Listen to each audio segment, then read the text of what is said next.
or at best do something to his brain and make him retarded as his cousin Ronnie, who didn't have enough sense to get in out of the rain and might hesitate in a hailstorm.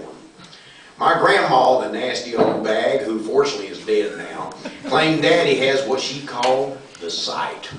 She said he was gifted and could see the future some. I reckon if that was so, he'd have thought ahead enough not to get drunk when he was handling explosives and got his fingers blown off.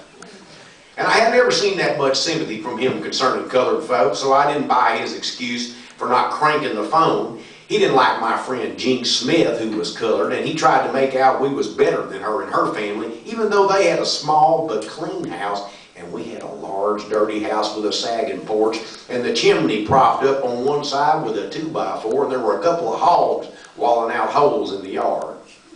As for his cousin Ronnie, I don't think Daddy cared for him one way or the other, and he often made fun of him and imitated him by pretending to bang into walls and slobber about. Of course, when he was good and drunk, this wasn't an imitation, just a similarity. Then again, maybe Daddy could see the future, but was just too stupid to do anything about it. Anyway, Daddy had these tow sacks, about 10 of them. And he and Uncle Gene had them full of green walnuts and some rocks to heavy them up, and they had them fastened on ropes and thrown out in the water, the ropes tied off to roots and trees on the shore.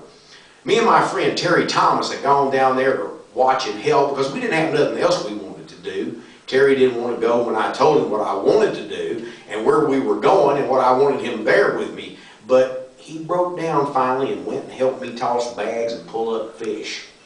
He was real nervous about the whole thing because he didn't like either my daddy or my uncle. I didn't like them either, but I liked being outside and doing things that men do, though I think I would have been more happy with a line and a hook than a bag of walnut poison. Still, I like the river and the outdoors better than I like being at the house with a mop in my hand. My grandma on Daddy's side always said I didn't act like a girl at all, and I ought to stay home learning how to keep a garden and shell peas and do women's work. Grandma would lean forward in her rocker and look at me with no love in her gooey eyes and say, "Sue Ellen, how you gonna get a husband you can't cook or clean worth a flip and don't ever do your hair up?" Of course, she wasn't being fair. I'd already been doing woman's work for as long as I could remember. I just wasn't no good at it. And if you've ever done any